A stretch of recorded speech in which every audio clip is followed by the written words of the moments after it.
vois-tu?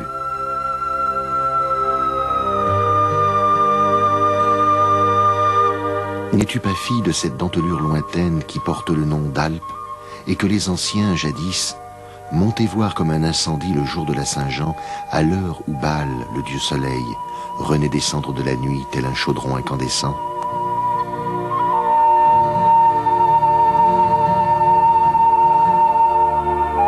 Beaucoup le disent, mais toi seul le sais.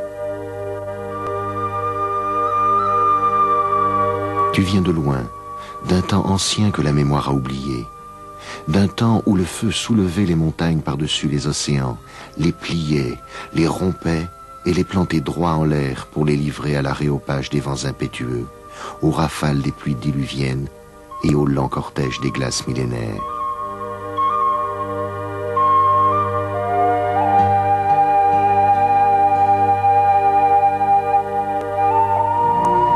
Que de temps écoulés, que d'âges, que de lunes passées à vieillir pour devenir enfin cette femme mature, cette figure burinée dont chaque marque est une blessure, une cicatrice qui rappelle les outrages passés et la beauté présente.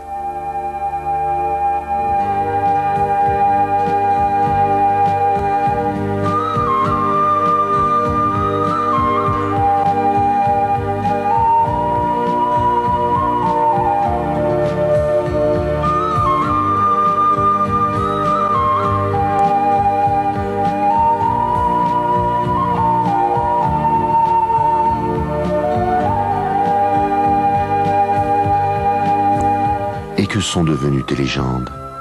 Celles de ce maître d'Olympe, ce Jupiter dont l'éclair foudroya la demeure du Fossin un soir d'orage.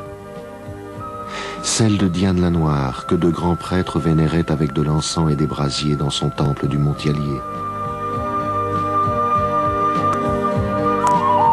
Celle de la jasserie de Pierre-sur-Haute, levée en une nuit par la force d'on ne sait quel cyclope ou titan.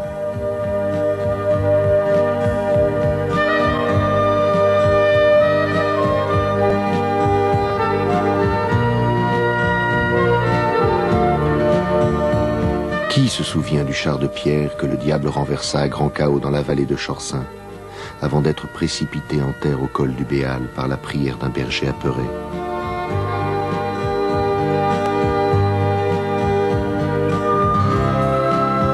Elles courent, ces vieilles histoires. Elles courent en bande par la montagne, tournant en rond les soirs de pluie, allant et revenant des chais de pierre aux narces des bas-fonds. Mais qui les entend encore?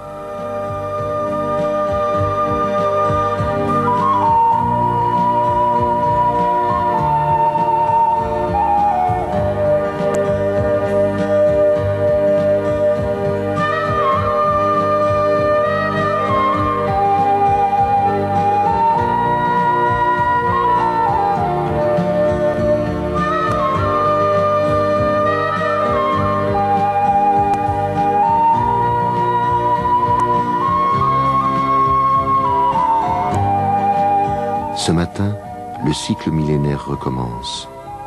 Une aube nouvelle se lève, une aurore à nulle autre pareille qui chasse les limbes de la nuit et ravive la mémoire. De nouveau, tu te donnes à qui veut te voir et t'entendre.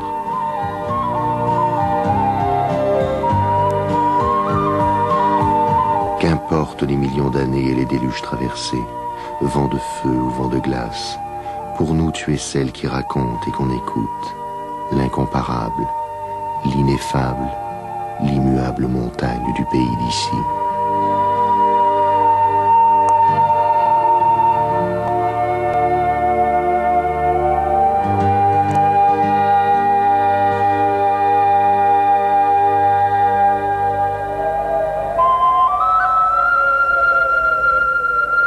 Après tant de millions d'années, tout semblait apaisé et promis à un éternel repos, lorsque des entrailles de la terre fusèrent les premiers jets de feu volcaniques. Ainsi naquirent les pierres basanes, les orgues de Montpelou, les roches Gourgon, les coulées de Sauvin et quelques autres. Après l'épreuve du feu vint celle du froid. Les plus hauts sommets s'immaculèrent d'une épaisse calotte de neige et donnèrent naissance à de longues traînes de glace, sous des températures sibériennes, Telles de gigantesques charrues, celles-ci creusèrent les auges de Chorsin, des Reblats et du Fossin, préparant dans un amoncellement de blocs rocheux le lit de leur futur ruisseau. Le lent travail du feu et de la glace était achevé. Puis vint la vie, à pas compter. Cela commença par quelques graines d'armoise et de genévrier, enfouies par le vent dans le vase froid et acide des tourbières. Avec ses mousses, ses lichens et sa végétation rabougrie, la montagne prit des allures de steppe que le saule, le bouleau et le pin colonisèrent au gré fantasque des saisons et des climats. Bientôt, le chêne, le hêtre et le sapin colonnaire les rejoinrent à leur tour, parachevant cette somptueuse vêture, ce manteau magnifique qui la pare encore aujourd'hui.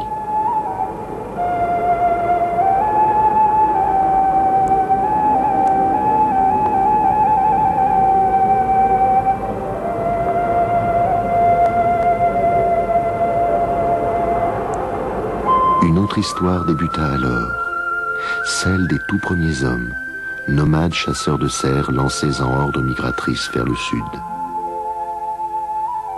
Leurs pointes de flèches et leurs silex perdus disent encore, ici et là, les longs parcours et les séjours qu'ils firent sur les crêtes de Faévie, des halles basses, des supers et des mortes, bien avant l'âge du fer.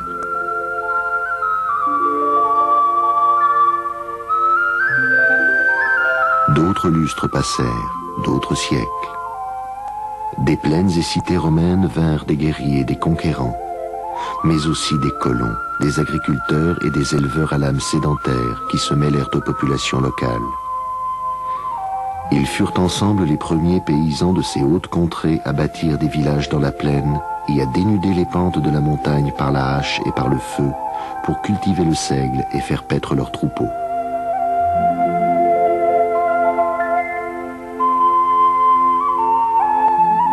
Après l'an 1000, la déforestation paysanne se poursuivit durant 3 siècles, sous la coupe des premiers seigneurs.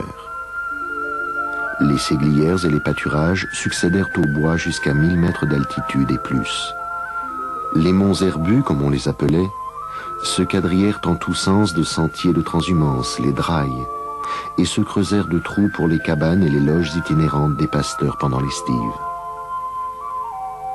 Au fil des ans, ces abris de fortune faits de branches et de mottes sortirent de terre. Ils devinrent déjà des lieux où l'on gîte, où l'on héberge le cheptel pour la nuit et où l'on affine le fromage tout au long de l'été, de vraies étables en pierre coiffées d'un toit de paille ou de tuiles suivant le versant de la montagne. Un monde nouveau était né de la présence pastorale, un monde d'équilibre et d'harmonie qu'on eût dit humanisé pour des siècles.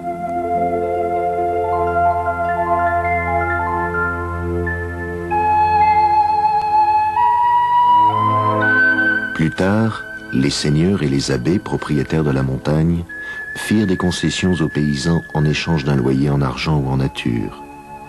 Puis, lorsque l'ancien ordre fut aboli, ceux qui n'étaient jusque-là que des fermiers et des bergers devinrent les maîtres du sol, ayant ensemble une montagne de centaines d'hectares en amont, et chacun une tenue et une jasserie à l'aval, dotée d'une prairie de fauche, une fumade, irriguée par le flux régulier d'une source.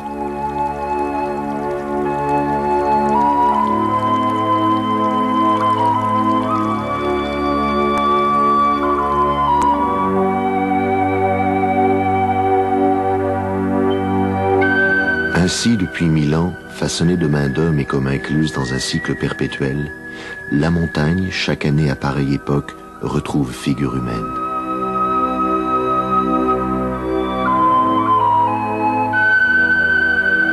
Mais avant que l'homme et l'animal accomplissent ce pèlerinage rituel en direction des cimes, une vieille coutume a lieu, une pratique ancestrale, celle des brûlis.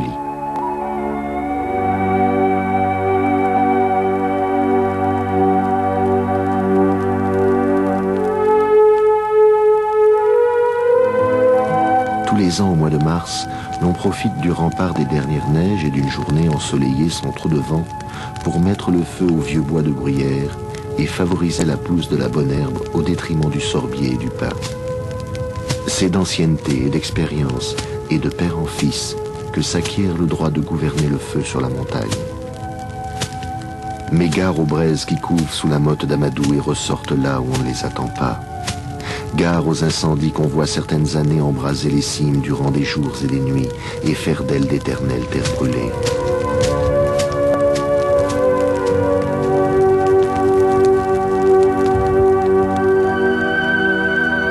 Tandis que les chaumes rentrent en sommeil pour quelques semaines encore, dans les fermes d'en bas, d'autres travaux trouvent place avant l'arrivée des beaux jours. S'il neige, l'on met à profit les heures sombres de la journée pour tresser quelques paniers à pommes de terre en clisse de noisetier, ou pour confectionner des balais d'étable avec du genêt ou de la branche de bouleau. À la veillée, l'on torsade des paillas de seigle, bien utiles pour tenir la pâte des tourtes, la saucisse ou le boudin tout frais, sans oublier quelques lacets à grives tirés d'une branche de sorbier et de quelques crins de cheval soigneusement noués.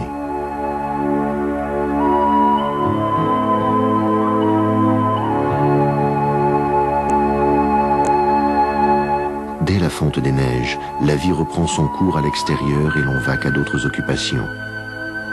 Le temps est venu de débarder et de scier les grumes abattues à l'automne, d'épandre le fumier et de charruer les terres pour les semailles de printemps.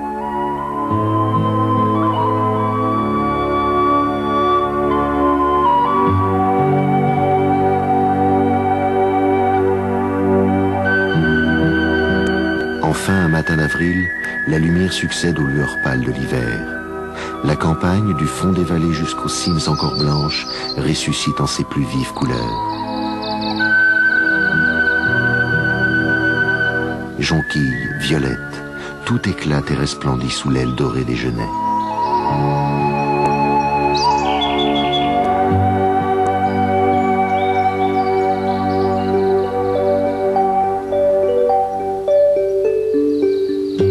L'heure des départs va bientôt sonner.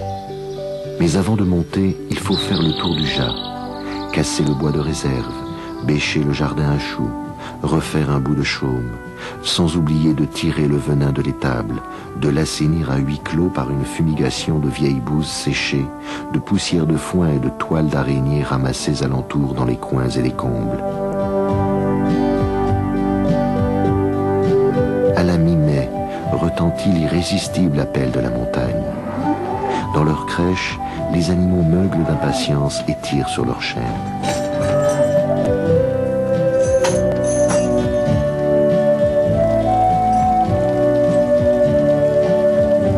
Un beau matin, l'ordre de partir est enfin donné. Tandis que la mère lâche les bêtes, le père lie ses bœufs et attelle le tombereau dans lequel s'entassent pêle-mêle chaudières, paillasses, batteries de cuisine, ustensiles de fourme, linge et provisions de sel et de pommes de terre. Chiens en tête, vaches au milieu, chèvres fermant la marche, le long cortège s'ébranle qu'à un quart, suivi par l'âne porteur de panier à claire-voie ou caquette la volaille.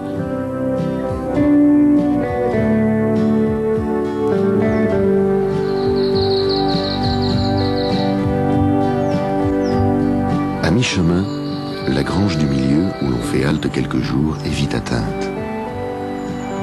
Une semaine plus tard, à la primeur, le cortège reprend sa marche, tantôt à plat sous la voûte des feuilles, tantôt à découvert, le long de sentes qui embaument le genêt.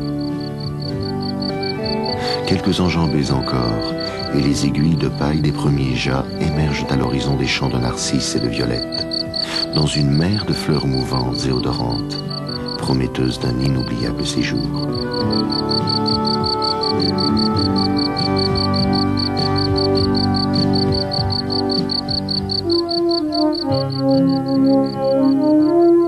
À peine arrivée, une foule de menue besogne assaille la maisonnée.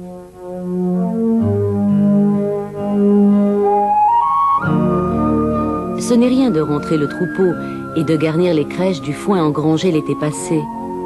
Rien non plus de donner à boire aux veaux nouveau-nés qui ont suivi leur mère au grand désespoir de la vachère, attristés de voir dès l'arrivée partir le lait de ses premières fourmes.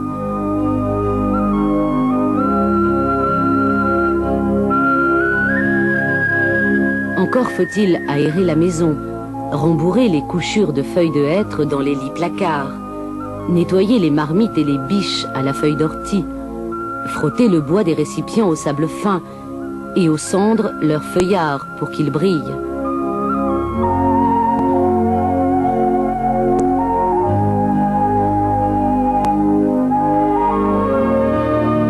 Partout, autour et alentour, c'est le royaume de la montagne, avec ses vastes étendues aériennes, où, petit à petit, l'œil apprivoise le contour des collines et des plateaux, et prend ses repères à la vue des autres jas dispersés dans le lointain.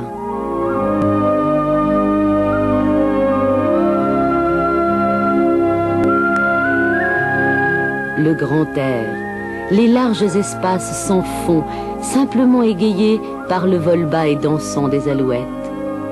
Tout concourt aux premières impressions d'ivresse et de liberté. Bientôt d'ailleurs, vue et odorat ne font plus qu'un à la découverte du grand herbier de la montagne.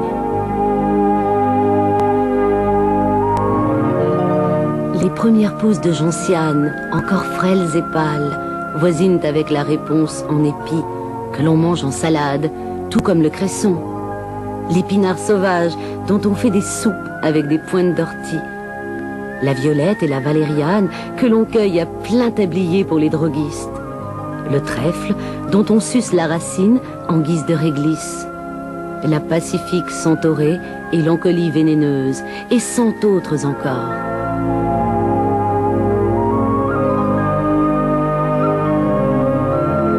Ah, quelle est riche la pharmacopée des montagnes, le livre grand ouvert des simples qui fait la médecine des bergères en temps utiles.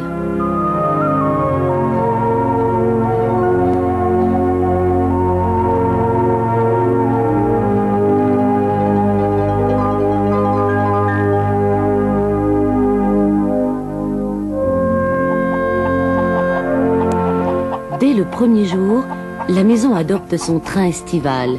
Et déjà, comme par enchantement, la vie bat son plein.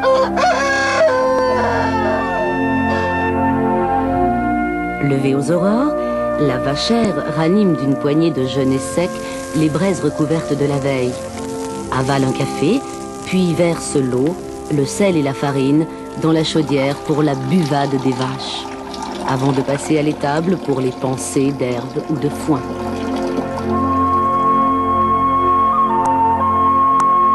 Après avoir allaité les petits veaux, elle lave à l'eau claire le pis de chacune de ses bêtes, les appelant par leur nom et leur parlant tout au long de la traite. Assise sur sa seille de bois, tête appuyée contre le flanc de l'animal, elle remplit à grandes giclées de lait bourru, tout crémeux, 2 ou 3 seaux qu'elle met de côté pour faire une première fourme.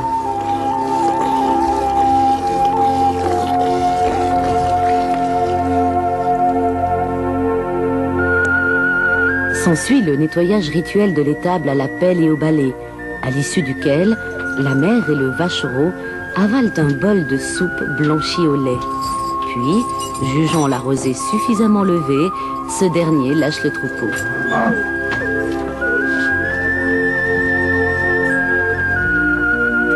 Précédé de son fidèle labri, il tire droit vers le plateau où, sans tarder, les animaux entreprennent leur repas d'herbe fine entre les touffes de bruyère. Là, pendant plusieurs heures, s'arrêtant tous les 4 ou 5 pas pour paître sur une plage d'herbe tendre, ou allongeant le pas, si elle ne trouve que des touffes de bourre ou de moine, vaches et chèvres sillonnent la montagne en quête d'endroits gourmands.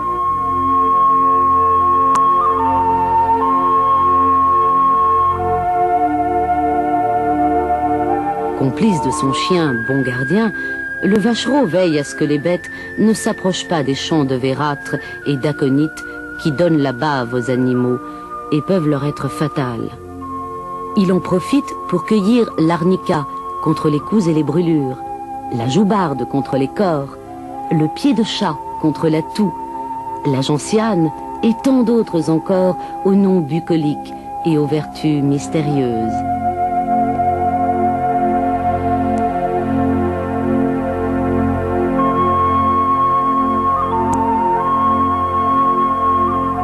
Midi et les premières chaleurs arrivent ensemble. Il est temps de rentrer et de clore le bétail pour la seconde traite, puis de faire la pranière réparatrice, après avoir pris le repas le plus copieux de la journée, fait de soupe blanche, de lard et de fromage.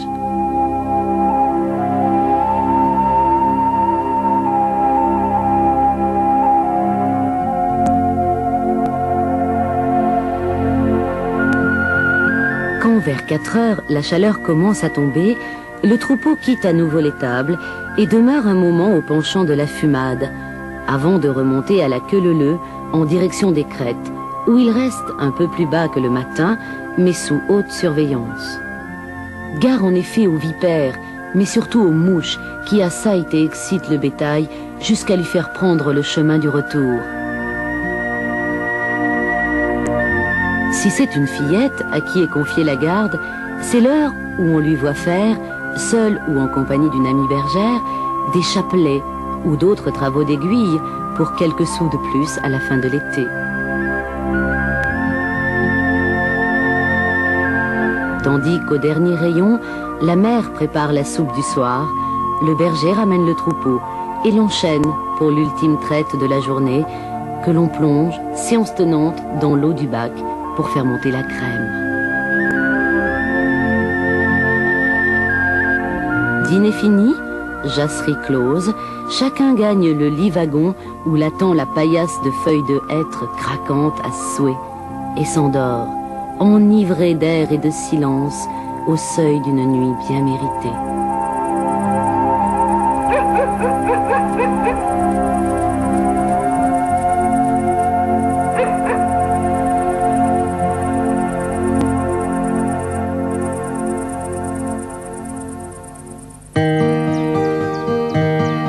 Quelques jours suffisent pour que, parfumé de méon, le lait prenne ici un autre goût, le fromage une autre saveur.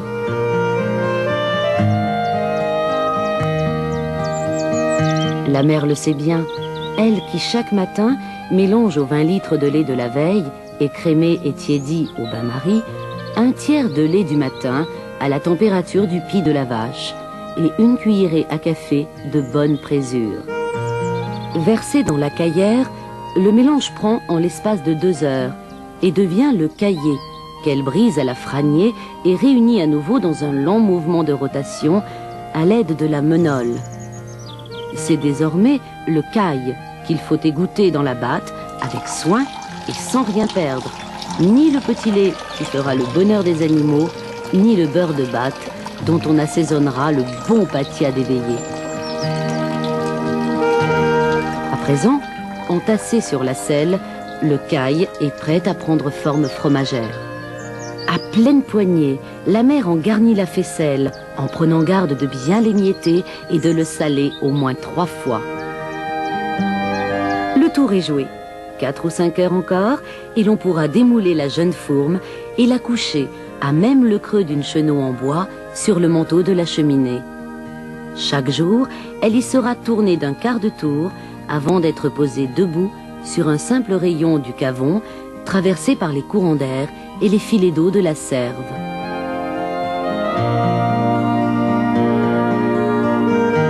Piquée à la broche pour qu'elle prenne le bleu, elle sera la première du sang de fourme espéré par la mère en fin d'été, au moment où les leveurs ramasseront ce qui fait à la fois son capital et sa fierté de bonne fromagère.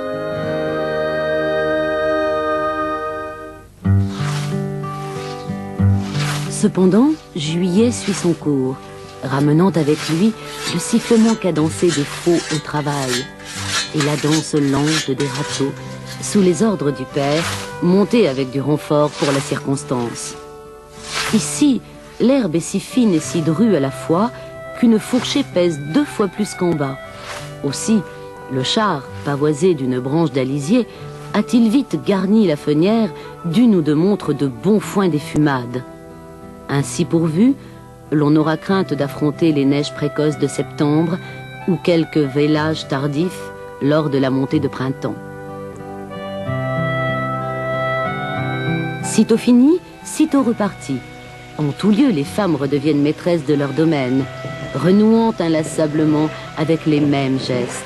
Traite, garde des troupeaux et surtout nettoyage de l'étable qui requiert, le moment venu, tous les bras disponibles. À grands coups de pelle et de balai, l'on racle le plancher d'étable, car l'on ne dispose pas, à la montagne, de bonnes pailles sèches pour faire litière aux bêtes. Il faut, chaque matin, rendre propre leur place grâce à la serve, creusée en tête de jas, que l'on lâche, le moment venu, et dont l'eau d'abondance évacue dans la rase centrale les excréments de la nuit. C'est l'élavade, la grande laverie matinale de l'étable. Mais, tout comme en bas, ici rien ne se perd. Ce qui ne peut devenir fumier faute de paille, devient lisier bénéfique et part engraisser la prairie d'aval. La fumade tant appréciée des vaches pour la tendresse de son herbe. Pour cela, chaque dimanche, lorsqu'il monte, le père a soin d'entretenir au taille près tout un réseau de rigoles, les levées, en forme de râteaux, dont les branches nourricières abreuvent et font croître les jeunes pousses jour après jour. Pendant ce temps, à la maison, d'autres tâches s'imposent à la mère. L'heure est venue de prodiguer ses soins à l'unique fourme quotidienne, sans oublier de faire le signe de croix sur le cahier pour qu'il prenne. Tout à son travail, elle vérifie les bonnes proportions de caillettes pour réussir sa présure d'eau salée, teste de quelques gouttes sur la main la température de son lait, puis va tirer ses chèvres et couler leur lait pour en faire des briquettes, de savoureux chèvretons, bien souvent parfumés d'une brindille de genêt dans le fond du moule. Ainsi vont les jours et les heures, au rythme des plantes et des bêtes, du temps qu'il fait et des travaux à faire, afin qu'en bout de saison, s'il plaît à Dieu, les gains soient généreux et l'espérance intacte.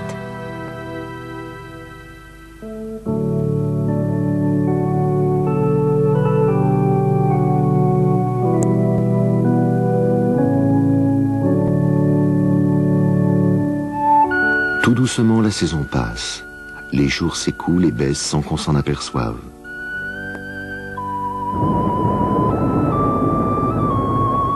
Août s'installe avec ses touffeurs et ses cortèges de nuages empanachés annonciateurs d'orage. Lorsque le temps s'y met, la pluie est là dans l'instant, précédée de grondements à l'interminable écho sous la voûte des nuées.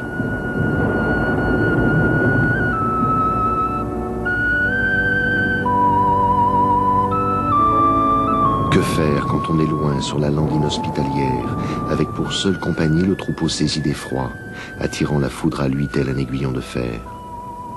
Filer, c'est la seule issue. Prendre ses jambes à son cou et attendre à la corne d'un bois que des cieux plus cléments permettent de rassembler les bêtes dispersées aux quatre coins de la montagne.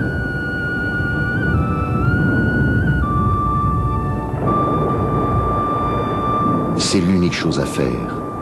Sans oublier, une fois rentré, de jeter dans le feu quelques branches de sapin ou rameaux de buis béni, dont la fumée partagera la nue plus sûrement qu'une volée de cloches, et prier.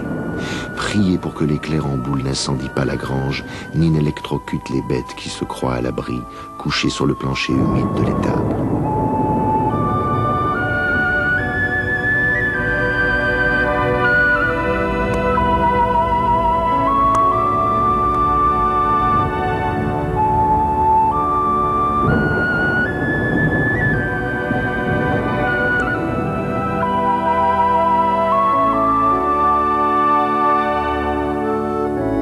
Suffit que le soleil fasse les jambes, comme on dit, ou que l'arc-en-ciel montre son dos pour se croire tiré d'affaire.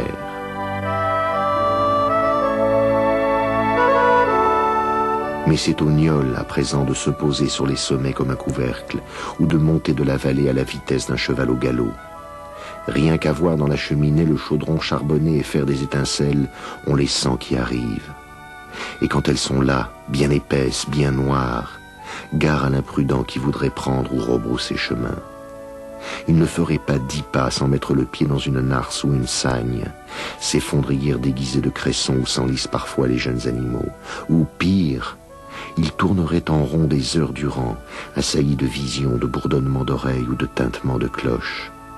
Mieux vaut pour le voyageur égaré passer le moment dans quelque creux du sol et saisir la queue de la première vache venue, regagnant d'instinct l'étable protectrice.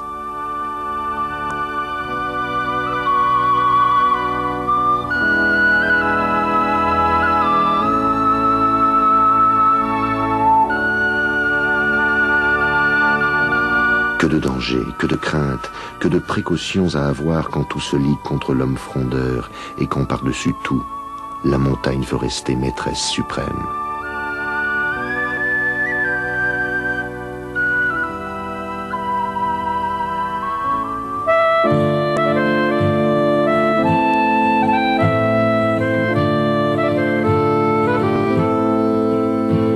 Passé la mi-août, la montagne se met en fête comme pour exorciser la perte de ses atours printaniers. Tandis que les landes jaunissent à vue d'œil et que les jours déclinent, fêtes et foires se succèdent à l'envi, à Pierre-sur-Haute, à Saint-Pierre-la-Bourlionne, à Chalmazel et à Saint-Anthème. Pour la Saint-Roch, le prêtre, en surplis et étole, vient du bourg sur sa mule, bénir les troupeaux réunis autour des croix de la montagne ou d'autels de fortune, enguirlandés par les enfants de fleurs et de feuillages.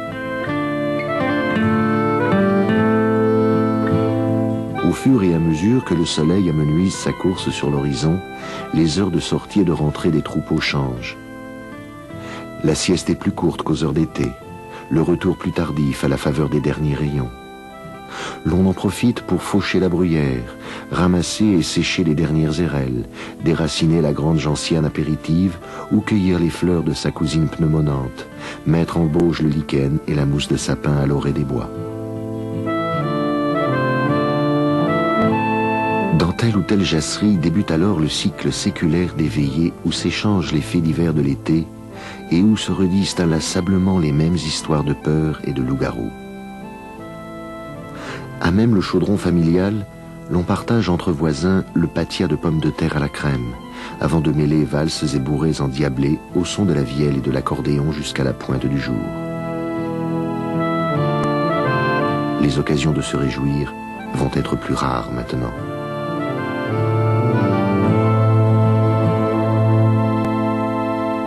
Car les jours se font courts à présent, et il fait plus froid.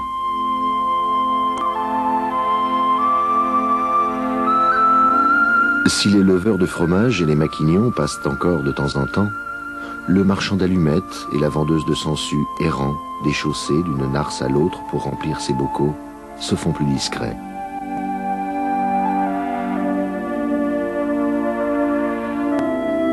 Seul le marchand ambulant, plus mendiant que colporteur, va encore de jas en jas, fidèle à son itinéraire et à sa clientèle.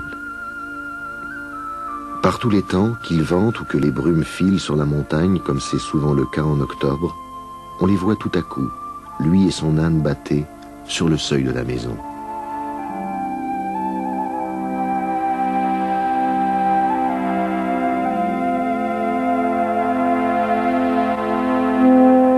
De ses bâtines et de sa berthe surgissent alors 1001 pacotilles, épingles et aiguilles, liens et ganses, savonnettes pour les femmes et dragées pour les enfants, sans oublier quelque eau souveraine du docteur Barbier ou jouvence de l'abbé Souris. Contre un peu de beurre, une caille bouillie et un bol de soupe blanche, l'on peut succomber à quelque fantaisie et lui offrir en plus la fenière pour la nuit.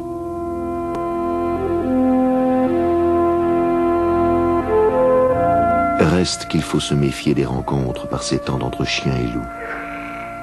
Qui ne se souvient du redoutable Marie, tueur de loups, et du sanguinaire Vacher, un fou de sinistre mémoire qui terrorisa les bergères de Prafort, de la Jacine et du Détru, tout un été avant d'être arrêté, conduit à Roanne et pendu.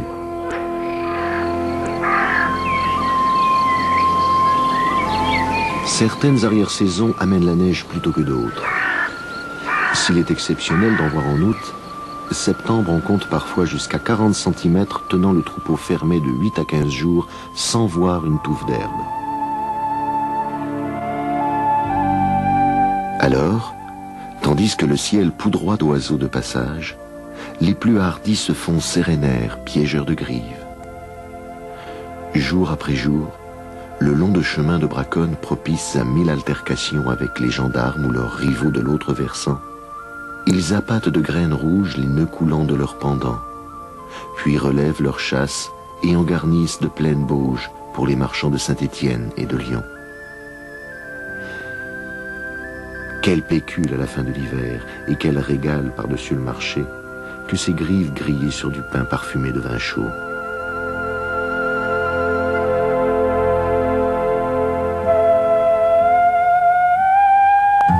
Mais un jour, il faut bien partir si l'on ne veut pas rester prisonnier tout l'hiver.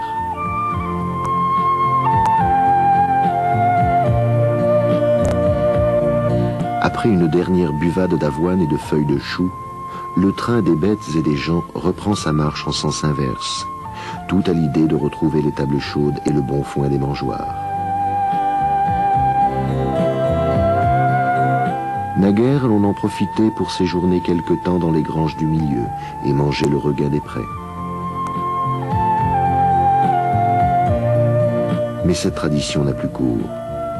L'on coupe désormais à travers bois, et dans l'heure, la caravane complète est aux portes du village, prête à affronter les rigueurs de l'hiver en attendant des jours meilleurs.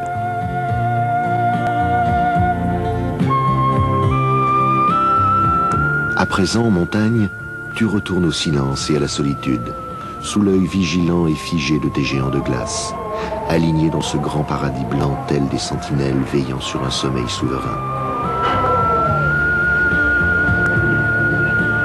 À la lueur d'aurore quasi boréale, dans le souffle glacé de l'hiver, tu édifies loin de toute présence humaine d'impressionnantes architectures de givre, reflets pétrifiés de ta lointaine genèse, au temps géologique de tes enfantements.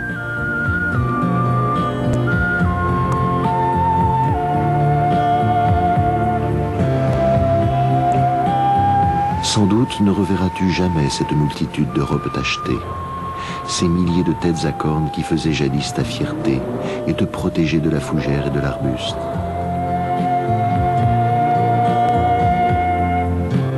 Car aujourd'hui tout est différent.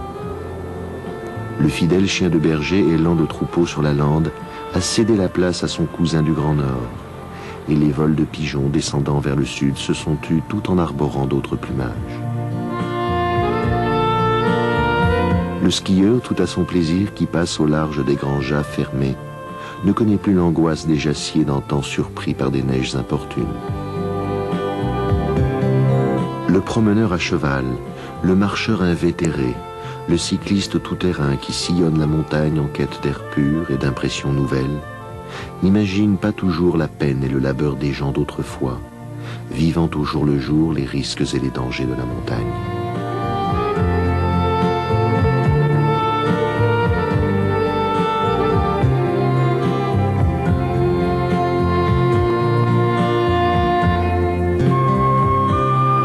Qu'importe finalement.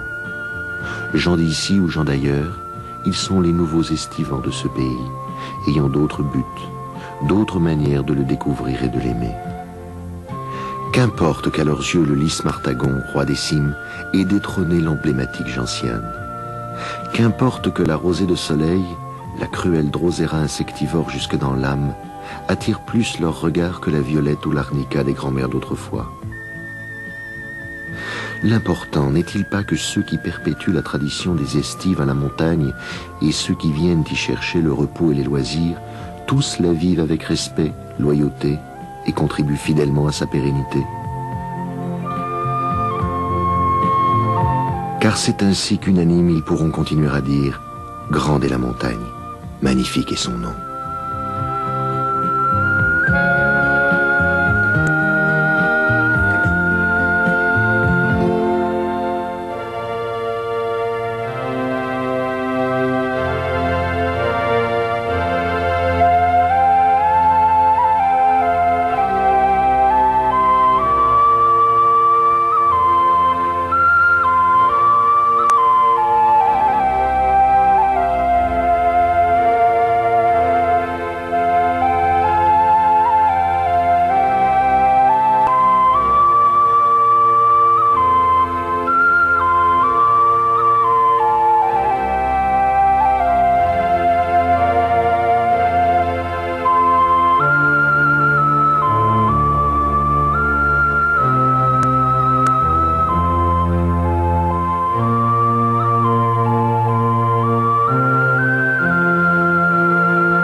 Montagne, de quelle nuit des temps viens-tu?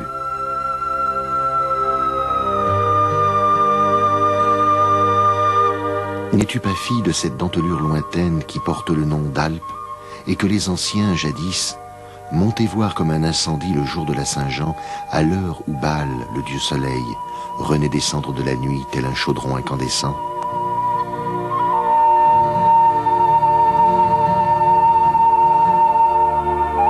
Beaucoup le disent, mais toi seul le sais. Tu viens de loin, d'un temps ancien que la mémoire a oublié, d'un temps où le feu soulevait les montagnes par-dessus les océans, les pliait, les rompait et les plantait droit en l'air pour les livrer à l'aréopage des vents impétueux, aux rafales des pluies diluviennes et au lent cortège des glaces millénaires.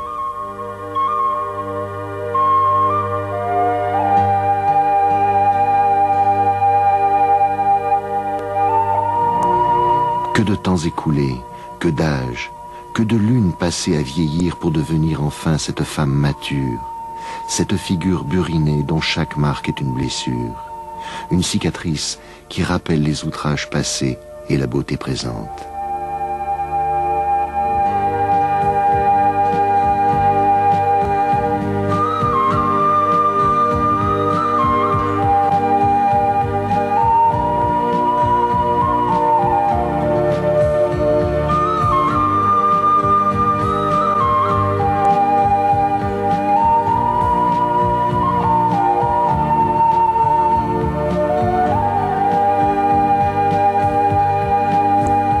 Que sont devenues tes légendes?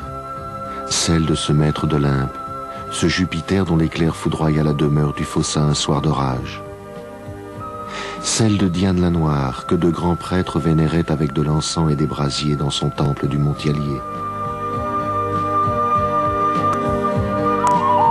Celle de la jasserie de Pierre-sur-Haute, levée en une nuit par la force d'on ne sait quel cyclope ou titan.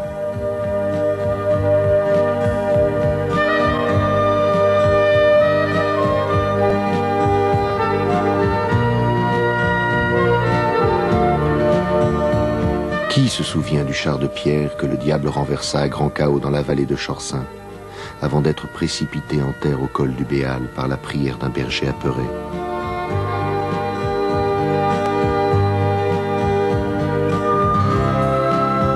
Elles courent, ces vieilles histoires. Elles courent en bande par la montagne, tournant en rond les soirs de pluie, allant et revenant des chais de pierre aux narces des bas-fonds.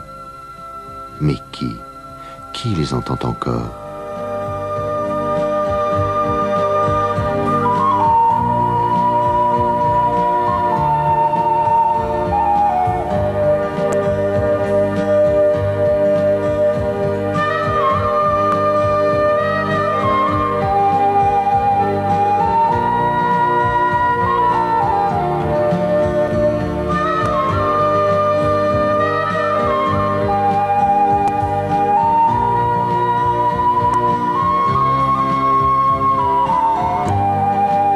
Ce matin, le cycle millénaire recommence. Une aube nouvelle se lève. Une aurore à nulle autre pareille qui chasse les limbes de la nuit et ravive la mémoire. De nouveau, tu te donnes à qui veut te voir et t'entendre.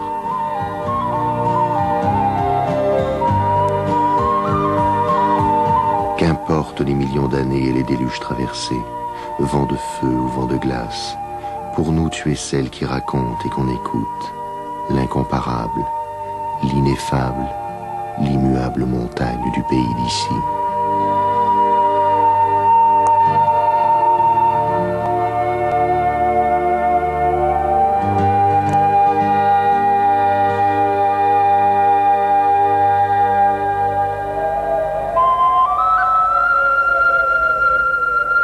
Après tant de millions d'années, tout semblait apaisé et promis à un éternel repos. Lorsque des entrailles de la terre fusèrent les premiers jets de feu volcaniques. Ainsi naquirent les pierres basanes, les orgues de Montpelou, les roches Gourgon, les coulées de Sauvin et quelques autres. Après l'épreuve du feu vint celle du froid. Les plus hauts sommets s'immaculèrent d'une épaisse calotte de neige et donnèrent naissance à de longues traînes de glace, sous des températures sibériennes. Telles de gigantesques charrues, celles-ci creusèrent les auges de Chorsin, des Reblas et du Fossa, préparant dans un amoncellement de blocs rocheux le lit de leur futur ruisseau. Le lent travail du feu et de la glace était achevé. Puis vint la vie, à pas compter. Cela commença par quelques graines d'armoise et de genévrier, enfouies par le vent dans le vase froid et acide des tourbières. Avec ses mousses, ses lichens et sa végétation rabougrie, la montagne prit des allures de steppe que le saule, le bouleau et le pin colonisèrent au gré fantasque des saisons et des climats.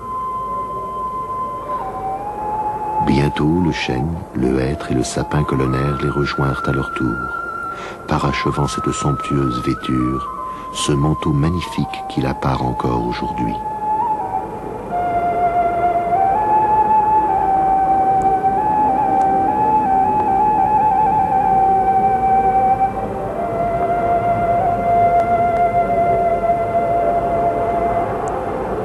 Une autre histoire débuta alors, celle des tout premiers hommes, nomades chasseurs de cerfs lancés en hordes migratrices vers le sud. Leurs pointes de flèches et leurs silex perdus disent encore, ici et là, les longs parcours et les séjours qu'ils firent sur les crêtes de Faévie, des Albas, des Super et des Mortes, bien avant l'âge du fer.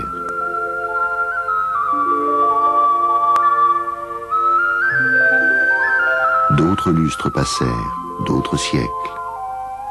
Des plaines et cités romaines vinrent des guerriers, des conquérants, mais aussi des colons, des agriculteurs et des éleveurs à l'âme sédentaire qui se mêlèrent aux populations locales. Ils furent ensemble les premiers paysans de ces hautes contrées à bâtir des villages dans la plaine et à dénuder les pentes de la montagne par la hache et par le feu pour cultiver le seigle et faire paître leurs troupeaux.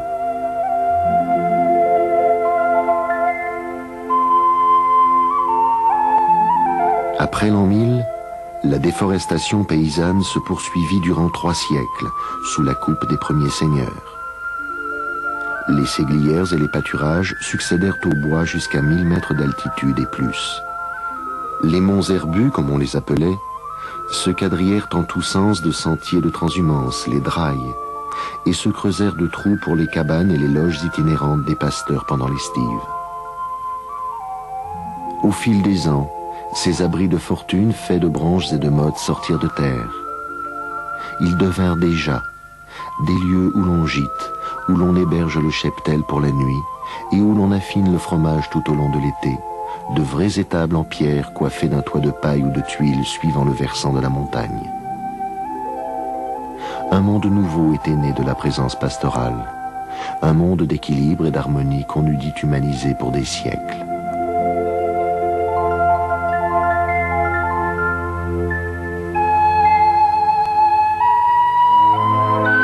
Plus tard, les seigneurs et les abbés propriétaires de la montagne firent des concessions aux paysans en échange d'un loyer en argent ou en nature.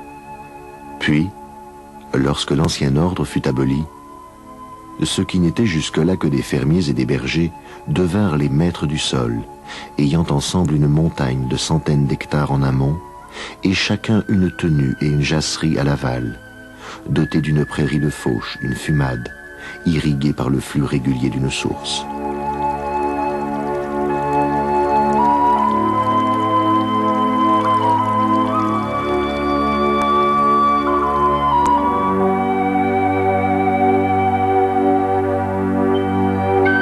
Ainsi, depuis 1000 ans, façonnée de main d'homme et comme incluse dans un cycle perpétuel, la montagne, chaque année à pareille époque, retrouve figure humaine.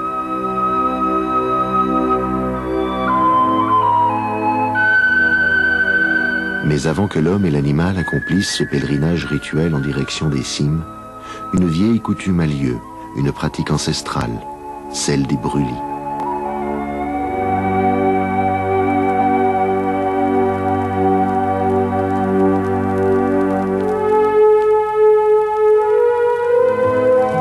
Tous les ans au mois de mars, l'on profite du rempart des dernières neiges et d'une journée ensoleillée sans trop de vent pour mettre le feu au vieux bois de bruyère et favorisait la pousse de la bonne herbe au détriment du sorbier et du pin. C'est d'ancienneté et d'expérience, et de père en fils, que s'acquiert le droit de gouverner le feu sur la montagne. Mais gare aux braises qui couvent sous la motte d'Amadou et ressortent là où on ne les attend pas. Gare aux incendies qu'on voit certaines années embraser les cimes durant des jours et des nuits et faire d'elles d'éternelles terres brûlées.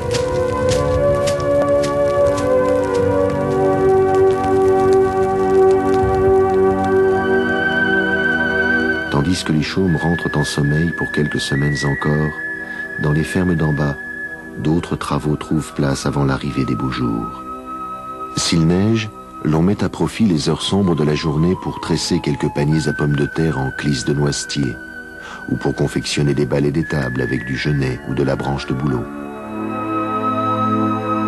À la veillée, l'on torsade des paillas de seigle, bien utiles pour tenir la pâte des tourtes, la saucisse ou le boudin tout frais, sans oublier quelques lacets à grives tirés d'une branche de sorbier et de quelques crins de cheval soigneusement noués.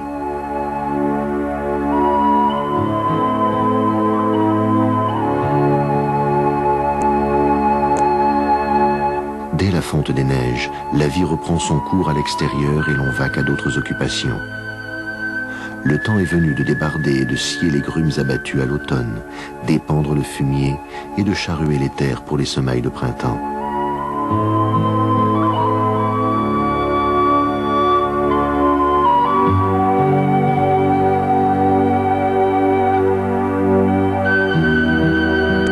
Enfin, un matin d'avril, la lumière succède aux lueurs pâles de l'hiver. La campagne, du fond des vallées jusqu'aux cimes encore blanches, ressuscite en ses plus vives couleurs. Jonquilles, violettes, tout éclate et resplendit sous l'aile dorée des genêts.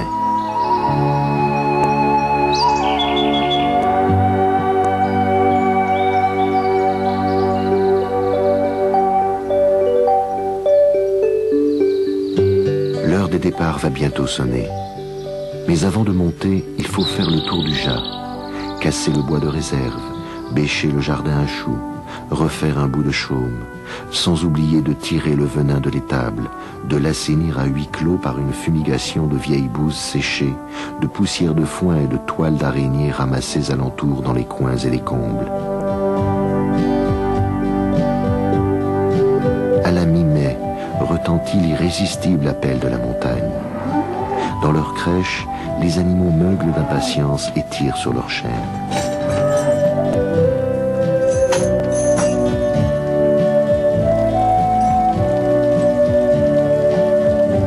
Un beau matin, l'ordre de partir est enfin donné.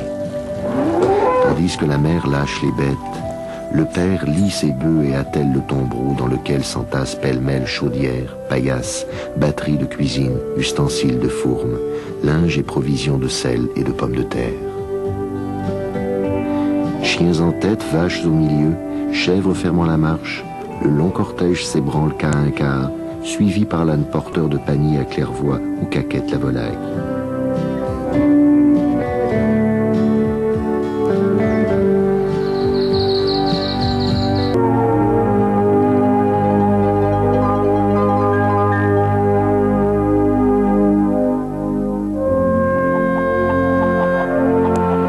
Dès le premier jour, la maison adopte son train estival. Et déjà, comme par enchantement, la vie bat son plein.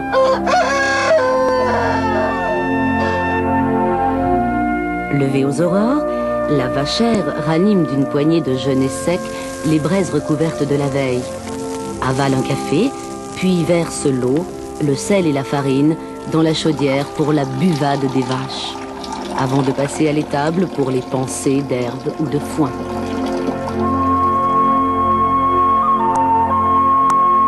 Après avoir allaité les petits veaux, elle lave à l'eau claire le pis de chacune de ces bêtes, les appelant par leur nom et leur parlant tout au long de la traite.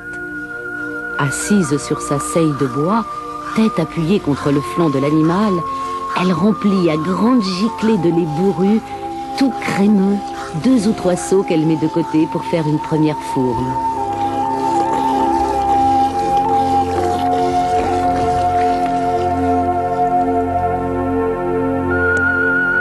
S'ensuit le nettoyage rituel de l'étable à la pelle et au balai, à l'issue duquel la mère et le vachereau avalent un bol de soupe blanchie au lait.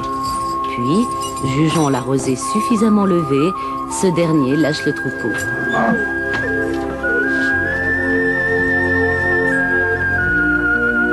Précédé de son fidèle labri, il tire droit vers le plateau où, sans tarder, les animaux entreprennent leur repas d'herbes fines entre les touffes de bruyère. Là, pendant plusieurs heures, s'arrêtant tous les 4 ou 5 pas pour paître sur une plage d'herbe tendre, ou allongeant le pas, si elle ne trouve que des touffes de bourre ou de moine, vaches et chèvres sillonnent la montagne en quête d'endroits gourmands.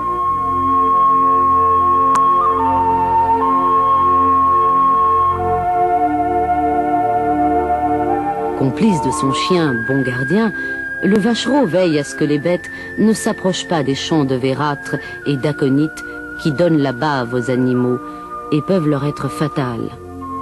Il en profite pour cueillir l'arnica contre les coups et les brûlures, la joubarde contre les cors, le pied de chat contre la toux, la gentiane et tant d'autres encore aux noms bucoliques et aux vertus mystérieuses.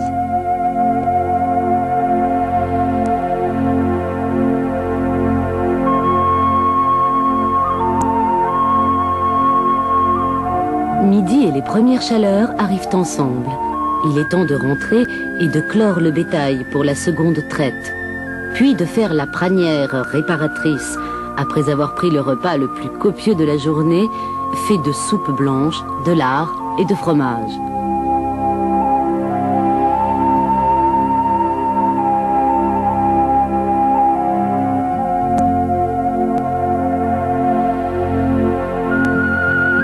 Quand vers 4 heures, la chaleur commence à tomber, le troupeau quitte à nouveau l'étable et demeure un moment au penchant de la fumade, avant de remonter à la queue leu-leu en direction des crêtes, où il reste un peu plus bas que le matin, mais sous haute surveillance. Gare en effet aux vipères, mais surtout aux mouches qui assaillent et excitent le bétail jusqu'à lui faire prendre le chemin du retour. Si c'est une fillette à qui est confiée la garde, c'est l'heure où on lui voit faire, seule ou en compagnie d'une amie bergère, des chapelets ou d'autres travaux d'aiguille pour quelques sous de plus à la fin de l'été. Tandis qu'au dernier rayon, la mère prépare la soupe du soir, le berger ramène le troupeau et l'enchaîne pour l'ultime traite de la journée que l'on plonge, séance tenante, dans l'eau du bac pour faire monter la crème. Dîner fini, jasserie close, chacun gagne le lit wagon où l'attend la paillasse de feuilles de hêtre craquantes à souhait et s'endort, enivré d'air et de silence, au seuil d'une nuit bien méritée.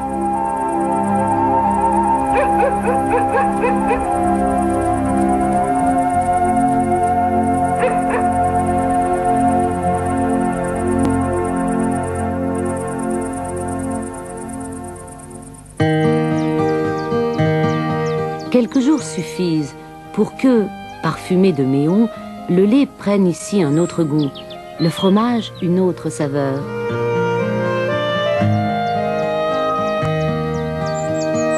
La mère le sait bien, elle qui chaque matin mélange aux 20 litres de lait de la veille, écrémé et tiédi au bain-marie, un tiers de lait du matin à la température du pis de la vache et une cuillerée à café de bonne présure.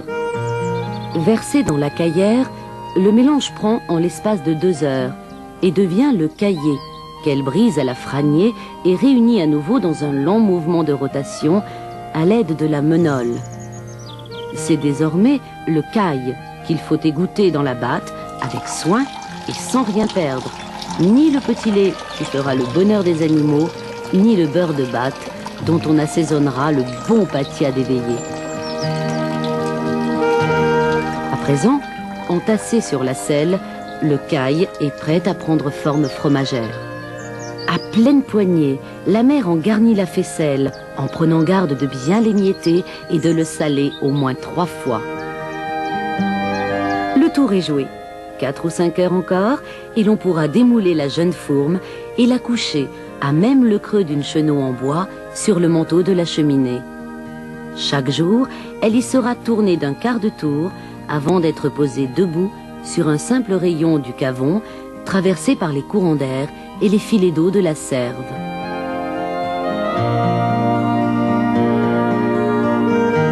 Piquée à la broche pour qu'elle prenne le bleu, elle sera la première du sang de fourme espéré par la mère en fin d'été.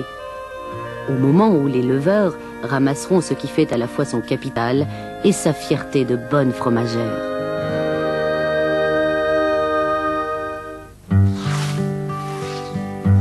Cependant, juillet suit son cours, ramenant avec lui le sifflement cadencé des faux au travail et la danse lente des râteaux, sous les ordres du père, montés avec du renfort pour la circonstance.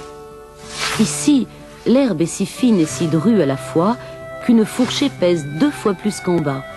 Aussi, le char, pavoisé d'une branche d'alisier, a-t-il vite garni la fenière d'une ou deux montres de bon foin des fumades. Ainsi pourvu, l'on aura crainte d'affronter les neiges précoces de septembre ou quelques vélages tardifs lors de la montée de printemps. Sitôt fini, sitôt reparti. En tout lieu, les femmes redeviennent maîtresses de leur domaine, renouant inlassablement avec les mêmes gestes. Traite, garde des troupeaux et surtout nettoyage de l'étable qui requiert, le moment venu, tous les bras disponibles. À grands coups de pelle et de balai, l'on racle le plancher des tables, car l'on ne dispose pas, à la montagne, de bonnes pailles sèches pour faire litière aux bêtes. Il faut, chaque matin, rendre propre leur place grâce à la serve, creusée en tête de jas, que l'on lâche, le moment venu, et dont l'eau d'abondance évacue dans la rase centrale les excréments de la nuit. C'est l'élavade, la grande laverie matinale de l'étable. Mais, tout comme en bas, ici rien ne se perd. Ce qui ne peut devenir fumier faute de paille, devient lisier bénéfique et part engraisser la prairie d'aval. La fumade tant appréciée des vaches pour la tendresse de son herbe. Pour cela, chaque dimanche, lorsqu'il monte, le père a soin d'entretenir au taille près tout un réseau de rigoles, les levées, en forme de râteaux, dont les branches nourricières abreuvent et font croître les jeunes pousses jour après jour. Pendant ce temps, à la maison, d'autres tâches s'imposent à la mère.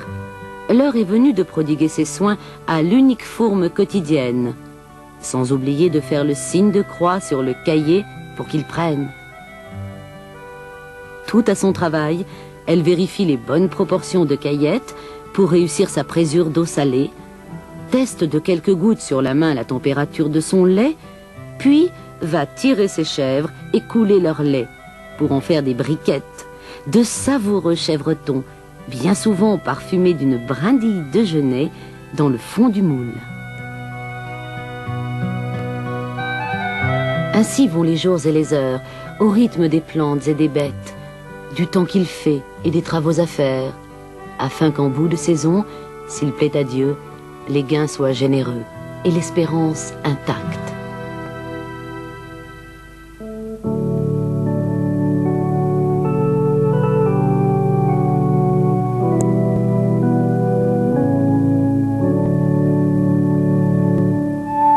Tout doucement, la saison passe.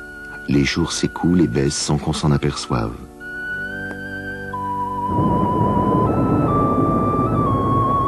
Août s'installe avec ses touffeurs et ses cortèges de nuages empanachés annonciateurs d'orage. Lorsque le temps s'y met, la pluie est là dans l'instant, précédée de grondements à l'interminable écho sous la voûte des nuées.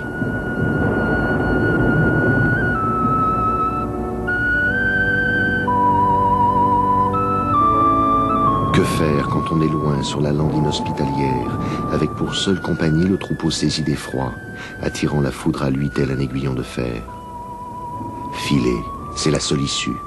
Prendre ses jambes à son cou et attendre à la corne d'un bois que des cieux plus cléments permettent de rassembler les bêtes dispersées aux 4 coins de la montagne.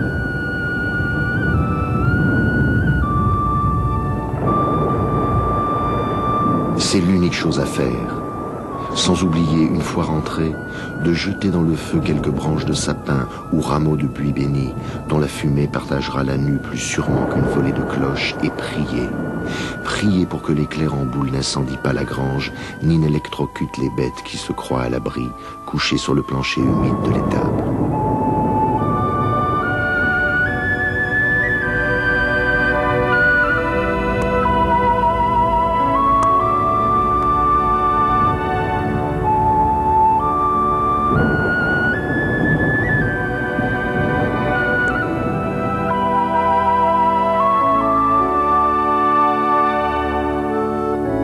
Suffit que le soleil fasse les jambes, comme on dit, ou que l'arc-en-ciel montre son dos pour se croire tiré d'affaire.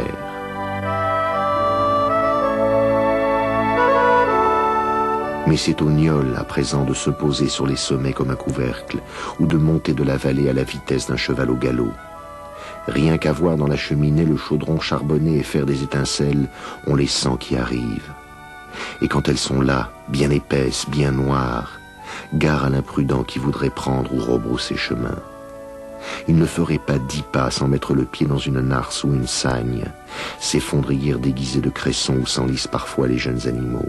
Ou pire, il tournerait en rond des heures durant, assailli de visions, de bourdonnements d'oreilles ou de tintements de cloches.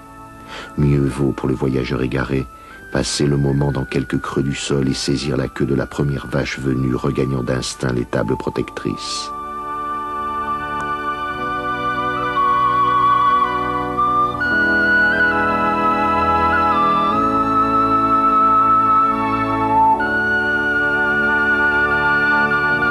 Que de dangers, que de craintes, que de précautions à avoir quand tout se ligue contre l'homme frondeur et quand par-dessus tout, la montagne veut rester maîtresse suprême.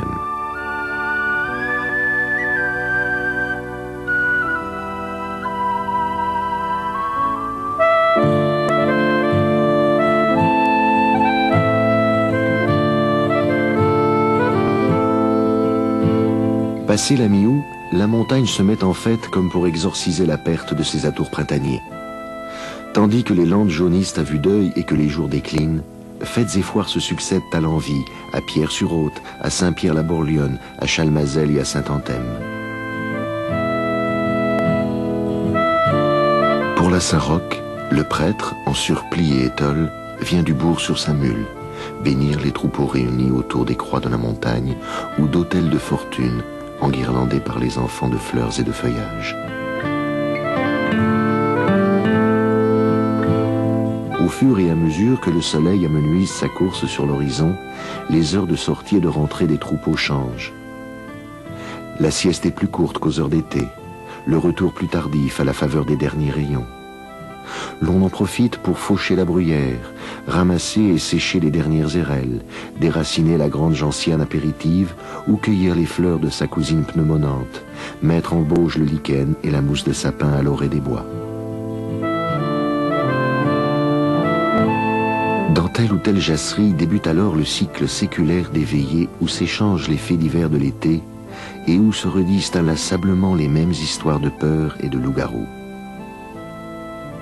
À même le chaudron familial, l'on partage entre voisins le pâtier de pommes de terre à la crème, avant de mêler valses et bourrées endiablées au son de la vielle et de l'accordéon jusqu'à la pointe du jour. Les occasions de se réjouir vont être plus rares maintenant.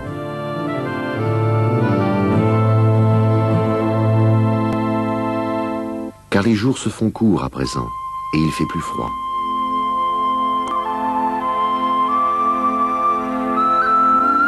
Si les leveurs de fromage et les maquignons passent encore de temps en temps, le marchand d'allumettes et la vendeuse de sangsues errant, déchaussés d'une narce à l'autre pour remplir ses bocaux, se font plus discrets.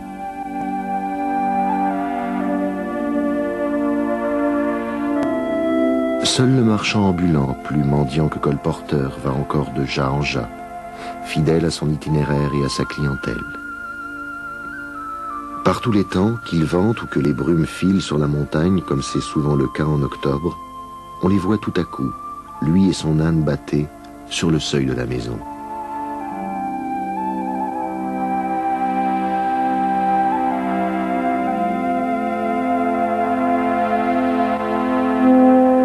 De ses bâtines et de sa berthe surgissent alors 1001 pacotilles, épingles et aiguilles, liens et ganses, savonnettes pour les femmes et dragées pour les enfants, sans oublier quelque eau souveraine du docteur Barbier ou jouvence de l'abbé Souris.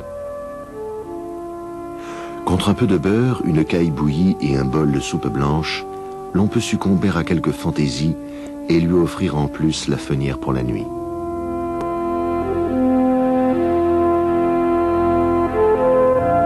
Reste qu'il faut se méfier des rencontres par ces temps d'entre chien et loup. Qui ne se souvient du redoutable Marie, tueur de loups, et du sanguinaire Vacher, un fou de sinistre mémoire qui terrorisa les bergères de Prafort, de la Jacine et du Détru tout un été avant d'être arrêté, conduit à Roanne et pendu.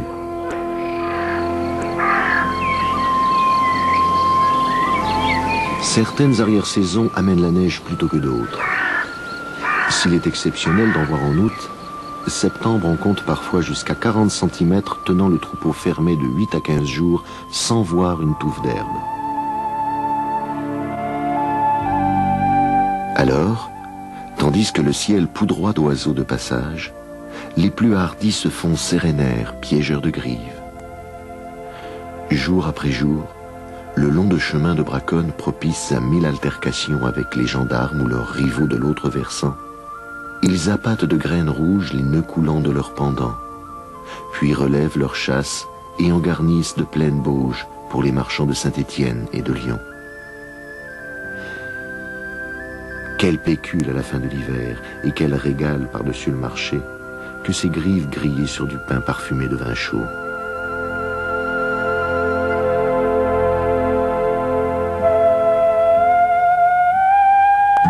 Mais un jour, il faut bien partir si l'on ne veut pas rester prisonnier tout l'hiver.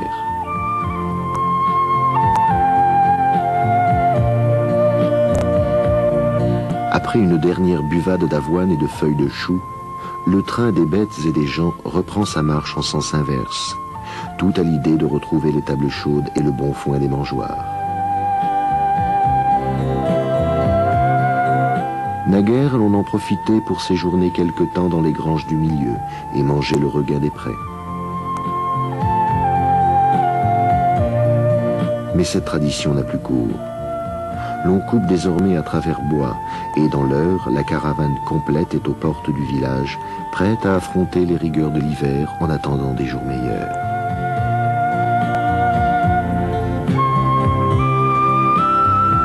À présent, en montagne, tu retournes au silence et à la solitude, sous l'œil vigilant et figé de tes géants de glace, alignés dans ce grand paradis blanc tel des sentinelles veillant sur un sommeil souverain. À la lueur d'aurore quasi boréale, dans le souffle glacé de l'hiver, tu édifies loin de toute présence humaine d'impressionnantes architectures de givre, reflets pétrifiés de ta lointaine genèse, au temps géologique de tes enfantements.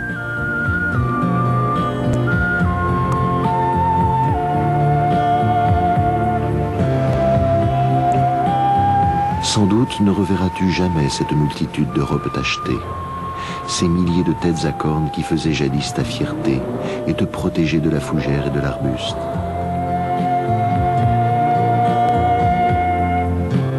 Car aujourd'hui tout est différent. Le fidèle chien de berger élant de troupeau sur la lande a cédé la place à son cousin du Grand Nord, et les vols de pigeons descendant vers le sud se sont tus tout en arborant d'autres plumages. Le skieur, tout à son plaisir, qui passe au large des grands jas fermés, ne connaît plus l'angoisse des jassiers d'antan surpris par des neiges importunes. Le promeneur à cheval, le marcheur invétéré, le cycliste tout-terrain qui sillonne la montagne en quête d'air pur et d'impressions nouvelles, n'imagine pas toujours la peine et le labeur des gens d'autrefois, vivant au jour le jour les risques et les dangers de la montagne.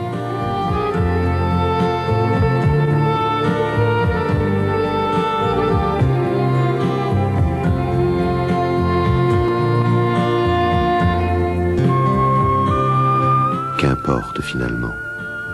Gens d'ici ou gens d'ailleurs, ils sont les nouveaux estivants de ce pays, ayant d'autres buts, d'autres manières de le découvrir et de l'aimer. Qu'importe qu'à leurs yeux le lys Martagon, roi des cimes, ait détrôné l'emblématique gentiane. Qu'importe que la rosée de soleil, la cruelle drosera insectivore jusque dans l'âme, attire plus leur regard que la violette ou l'arnica des grands-mères d'autrefois. L'important n'est-il pas que ceux qui perpétuent la tradition des estives à la montagne et ceux qui viennent y chercher le repos et les loisirs, tous la vivent avec respect, loyauté et contribuent fidèlement à sa pérennité? Car c'est ainsi qu'unanimes ils pourront continuer à dire « Grande est la montagne, magnifique est son nom ».